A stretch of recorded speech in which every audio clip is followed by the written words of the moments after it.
Imana irwaye. Yego. Kandi Imana nuko ngo hari impamvu wagize gute? Hari impamvu wagize gute? Basi ko ntabwo bashatse kurasa umwaka bikaba byanze. Mukayi ntabwo barimo dushingura. Hari impamvu wagize gute? Waje. Turi ndikora siko hagarara kigabo ukomere ushikame. Wasasiwe witumye. Indigo wamutumye. Ubanza mubirimbe hanyuma batacura. Hagarara kigabo ukomere ushikame. Wasasiwe witumye. Hagarara kigabo ukomere ushikame. Mosasi we witumye indiho wamutumye. Hagarara kigabo ukomere ushikame. Mosasi we witumye indiho wamutumye. None bagiye kuducuranga twirire mu muroto. Ufite ijambo ry'Imana rivuga ngo dusoze umwaka turi abagabo nyabagabo. Amen. Haleluya. Ijambo ry'Imana nasanye. Yo naje numva bitonze cyane. None baza bishi bigize mu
irarangiye usoma ijambo ry'Imana. Amen.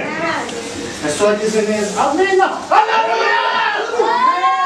Yarabikoze we. Urwandiko rwa mbere rw'Abakorinto 16. Urwandiko rwa mbere rw'Abakorinto 16 rwo mu mume maso mukomera byo mwizeye. Ubu bagabo nyabagabo mwikomeze. 14 rwo mu byo mukora byose mukora n'urukundo rwatereza ijambo ry'Imana. Bashaka kuvuga ku ijambo rivuga mu bagabo nyabagabo. Abagabo turi kumwe ejo twaganiriye ku ijambo rivuga mu mukomere mu byo mwagize bute. None tuvuze ku ijambo rivuga mu bagabo nyabagabo. Ubu hari ibintu bibiri makumyabiri na kane byatunaniye kuba abagabo nyabagabo. Yego ariko ibitangazo nkuzanye 2025 Mwuka w'Imana ashize ijambo muri njyewe we rivuga ngo bwira abantu ngo bazaba abagabo hagarara kigabo ukomere ushikame Mose siwe witumye niho wamutumye hagarara kigabo ukomere ushikame Mose siwe witumye niho wamutumye. Haleluya. Ndagira tuvuge ikintu ngira gute soza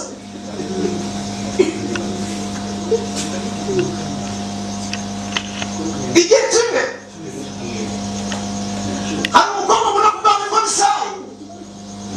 Abisayi Bibiliya ngo yari umukobwa mwiza mu bihugu byose mu bihugu bigize gute byose yari azi kuririmba yari azi gusenga yari azi guhanura yari azi kuvuga neza mu bihugu byose ariko rimwe ashaka gukora bwamwiriyeho bagize gute bwamwiriyeho baramuhamagara baramubwira Abisa ugiye gukorera umwami uzamukuyakuya uzamusasira uzamugaburira ariko kuvuga ngo ndi mwiza ntabwo nzabikora kubera kuba mbikorera cyane biramunanira kuba umugabo nyamugabo bigize gute biramunanira Abisayi aravuga ngo nzagerageza Abisayi atera intambwe zo ku mwami ngarakora ku munsi wamuraguye ku mwami amukorera ibyo umuntu wari wese bamukorera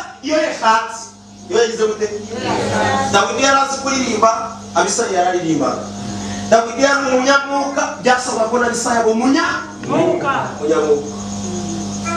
akorera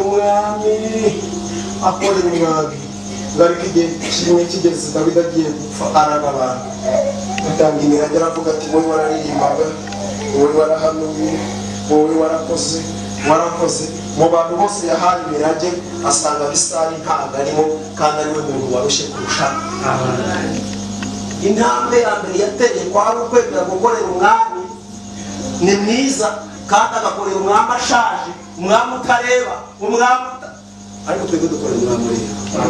Haleluya. Ndashaka gutangaza itangazo. Haleluya. Bivuga ko 2025 umugabo w'Imana aravuga ngo umugabo nunaniye kumera nk'Abisayi w'umugabo ukuririmba umugabo nugerageza umugabo n'umurinda kumya umugabo n'umurinda kwambara umugabo Imana yavuze ngo ni igihe cy'imbabazi ni igihe ariko imbabazi zihabwa umugabo nyamugabo tujya gusenga nari ntanze itangazo rivuga ngo umugabo sinari wananiriwe kugira ngo bikunanire kuba umugabo nyamugabo sinari wacoboreye kugira ngo kuba umugabo nyamugabo bikunanire ariko 2025 tugiye kwinjira mu mukara tera intambwe w'umugabo nyamugabo yewe Yesu ashimwe cyane nanjye tangaza rivuga ngo umugabo nyamugabo bana yacu turagushimiye muri ryaririnye ngo ntabwo ari twebwe twizanye nibo babatuzanye ijambo ryawe riravuze ngo tuba abagabo nyabagabo reka mvuge n'ikigwe kiraje reka n'ikigwe abantu bazaba abagabo 2025 umukabibana namwe kazabaye mu mugongo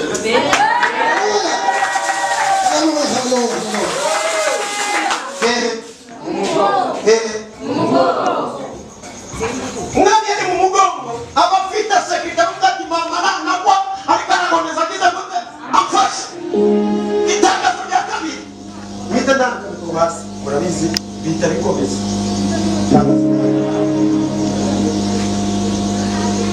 bibiri na 25